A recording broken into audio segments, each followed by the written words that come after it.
So, here reading and writing the data through character stream. So, already I have told you that whenever I try to read, I may read it from a particular device or communication media or from a file. So, you can see here I have a buffer reader and then I have the read line method. So, this buffer reader's read line method is going to communicate with input stream reader, or this could communicate with the file reader, or it could communicate with the socket, or it could communicate with the print stream. So, if at all it is communicating to a print stream, so it will be given to display. If it is input stream reader, it means that it accepts the input from the keyboard. If it is file, so it will be a file which is available in a particular disk, and then if it is socket, it will be a communication line. So, anyway, whenever we are going to study about net package, we are going to see in clear about what is socket, what is server socket, and how we are going to communicate your socket and server socket through your network communication. So, through your network, if at all I want to send and receive a particular data type, a particular data, then I need to use socket. So, this socket could very well be communicated to your buffer reader.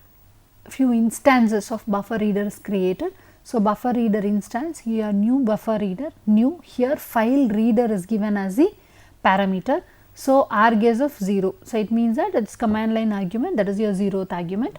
Next is buffer reader, here buffer reader has a new input stream reader and then system.in.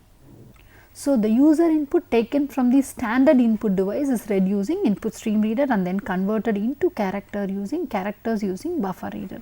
The content from a file in a disk, hard disk or a floppy can be read character by character using the file reader.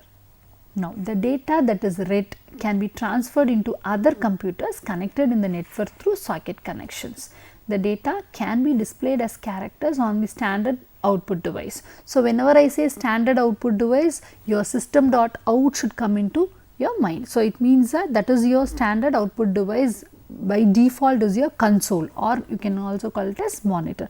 So, your monitor or console means that it is system.out. So, system.out is a variable which refers to the standard output device of the same computer or displayed on the standard output of the different computers in the network using your print stream. So, here we have already seen about print stream. So, print stream is going to handle data type your byte. So, your print scheme. So, whenever I write something on the print screen, automatically that will be communicated to the other system across the network.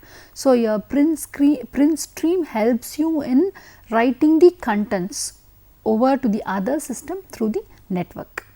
So, if the character encoding scheme used is not specified explicitly, then the default encoding scheme of the platform will be used. It is advisable to wrap an input stream reader within a buffer reader as shown in the following code. Always it is better practice to use buffer reader and then your input stream reader. So, whenever you have a set of streams which could handle a character, so normally there will be some character encoding schemes available which will help whenever you send some data across the network. This encoding scheme is the one which helps you in converting your data into a format that is encoded, so that it can again be secured, or some cases if I want that in a particular data type, I can encode that into a particular data type and then send. And there are also character set encoding that is available. I can go in for using the character set encoding. In case of RMI, that is my remote method invocation, if I am trying to use a remote system and I am trying to invoke a method, so in that case also my data need to be converted into a particular type. So, again we are going to see that in your next session about your serialization process, converting your object into stream. So, anyway there should be some change in the format using which you can send it across any device, or you can send it across your network and move that into any device. So, we have file reader class. File reader is a class that will enable us to read character data from the file. This class extends from input stream reader class. So, your file reader anyway is going to be connected to your input stream reader as already we have seen, and then this could also be communicated to your buffer reader again. So, if I want to, I have a file. So, in my file I have multiple lines of data. So, in that case what I can do is just I can use my buffer reader in the middle and then I can read it line by line.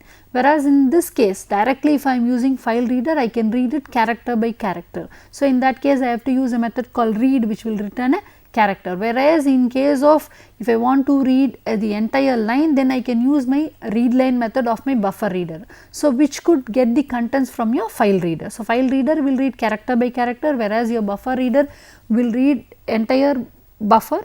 So, it can be a new line character also. So, next about your piped reader. So, the pipe reader class is a subclass of the reader.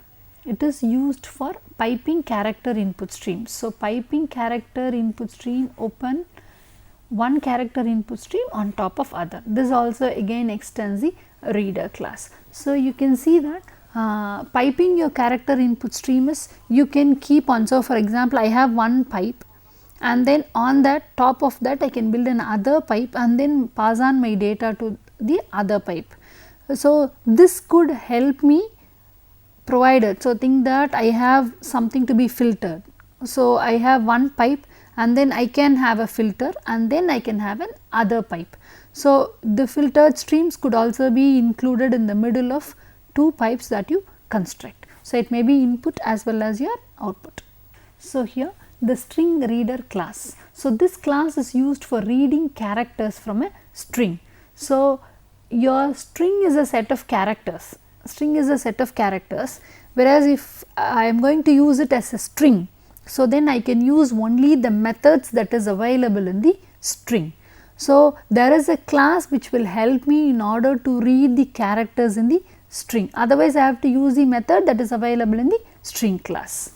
So, this class also extends the reader class. So, you can see here in your main method you have a string and then I have a string reader which takes a particular string as the parameter. Now, this reader could read the characters that is available in your string str. So, here you can see sr dot read. So, your string reader dot read. So, this is going to give me an integer which will not be equal to 1. It means that that is not the end of the string. So, now system.out.print I am printing one particular character that is taken from the string. So, this read method will return one by one the characters that is available in the string. So, already we have seen, when we have seen the byte array, we have seen that a string is converted into bytes and then it is being given to byte array. Here the string is converted into characters with the help of the read method. So, here I have catched the IO exception and then I have printed the exception.